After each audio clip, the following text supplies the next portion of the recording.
Hi, I'm John Terzak, and today I'm going to answer the question how to make steak tartare.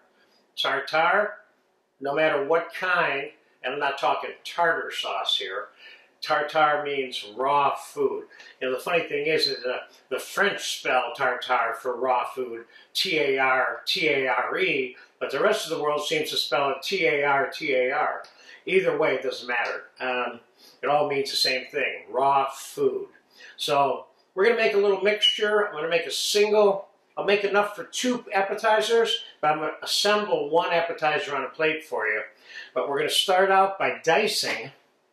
I happen to have some beef tenderloin tips that were stored in the blood from the fillet that I cleaned. And we're going to dice these up very small. I'm going to dice part of these here on the camera, and then we're going to cut away and come back. I'm going to dice them all. But you can cut them to whatever size you want, as long as they come out small like that.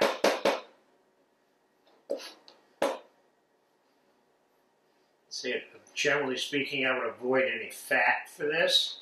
I'm using tenderloin of beef, but you can certainly use rib or strip loin. People have been known to use rounds of beef to do this. As long as it's cut small enough, that's the important part. And of course, the other part is that you have a nice, uncontaminated piece of meat. God forbid you should get sick making such a nice dish, but I never have. I've eaten this dish and made probably 10 different versions of it, and I've eaten all of them a couple of dozen times. They're good. This is a luncheon main dish, or this is like a dinner appetizer, or part of a series of appetizers. Okay, I'm going to continue cutting. I'll be right back when I have all this cut. It took me about 10 minutes to mince the rest of this, and altogether here we got about 10 ounces of minced filet of beef. Now, I have a bowl here with 1 egg yolk in it. We're going to dump that in there. We're going to put about 1.5 teaspoons of fresh chopped garlic in there. Now, this is made a number of ways at this particular stage right here. I'm going to use a little bit of garlic oil that I have, because I have this oil around that I keep from making whole roasted garlic. So I'm going to put a little bit of oil in there. We're going to put a little bit of minced white onion in here, finely minced. And normally, a lot of times the capers are put right in here, but I'm going to put those things around this on the plate with some garlic toast. Then the person can marry it together at will. So we're going to put a pinch of Worcestershire sauce in here. We're going to put a little ½ teaspoon of Dijon mustard in there. And we're going to put a little bit of pepper in here. And let's get this mixed up. I'm going to taste this, and if it needs some salt, we're going to put it in there. Now, let me get some parsley in here too. A couple tablespoons of parsley.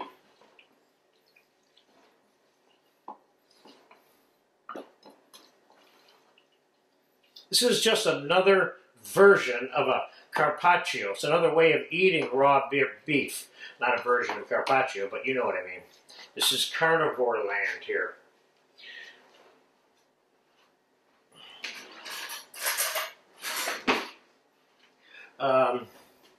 Let's give this a taste.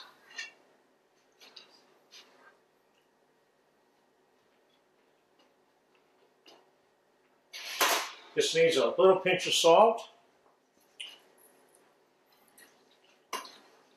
Now, I'm going to put this in a little bit of a mold.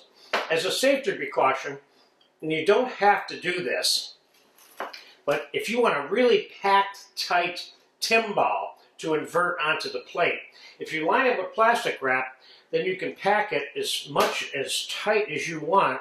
Let's line the container with some olive oil, and let's push the plastic wrap in. You don't have to do this part, but this guarantees that you're going to have a nice, perfect form on the plate when it's all said and done. Okay? So now let's pack this timbal full of tartare.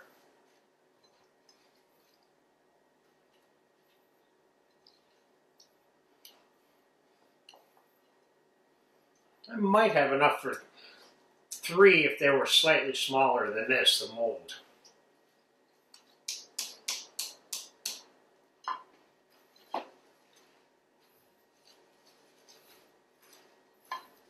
See, I can squeeze the plastic wrap.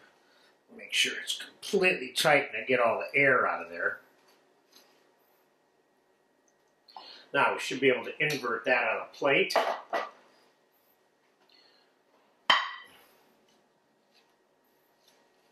So there's a mold of the tartare to start with.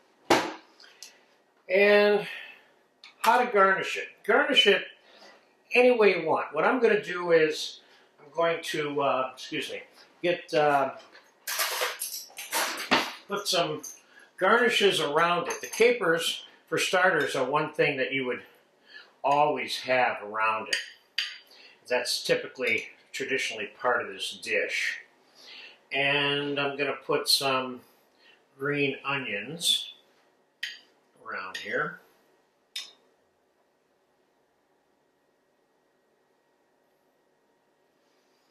And I'm debating on whether or not I want to use a little bit of hard-boiled egg. I have some pickled mushrooms. Let's put a little... Let's see how these are holding. I've had these in my fridge for a couple of weeks, these pickled mushrooms. They look good.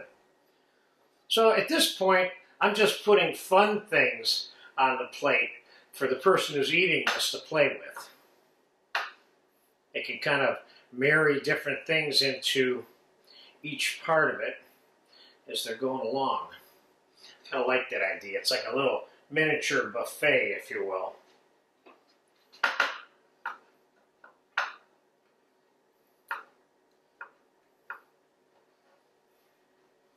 Alright. And I have some fresh tomato here, minced. Let's put some of that on this side. Now we're starting to get some color on this.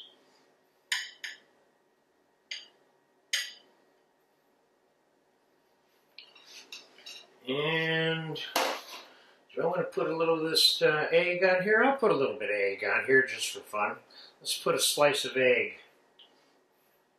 in between each one of these mushrooms. See, now you could be doing this on a larger plate. Let's move this whole thing over just a hair. There you go.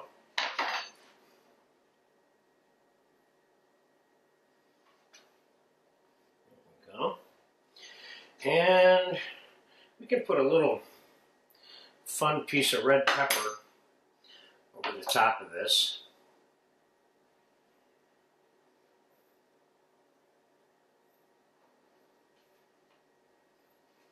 And what do I have in here? I have some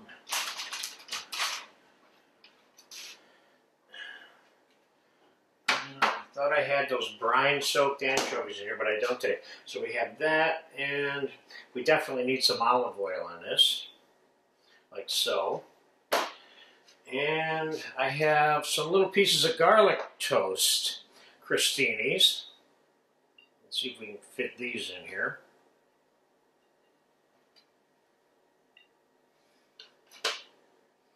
This is starting to look like a little more fun now.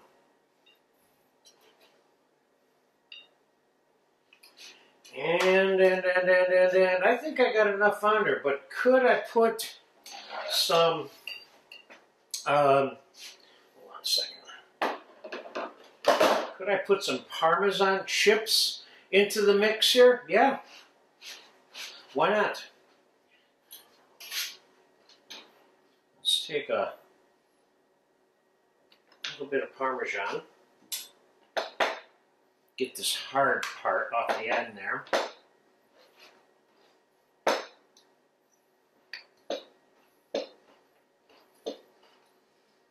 This just makes this this much more fun to dabble with. So when you're picking up one of those garlic croutons and you're putting your little bite of this together, yeah, let's put some cheese on there like that. Nice, nice, nice, nice, nice. I think I've done enough to this. You gotta be careful, I'll overdo it to death.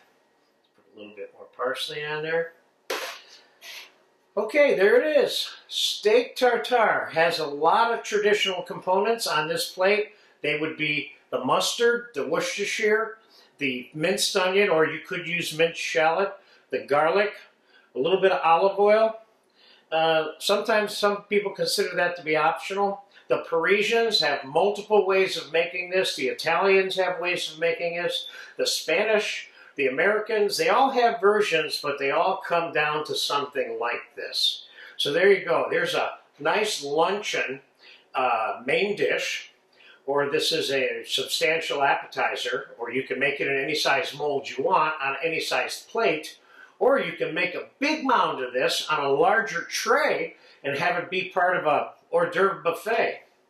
So there you have it, steak tartare in the tradition of Tartare.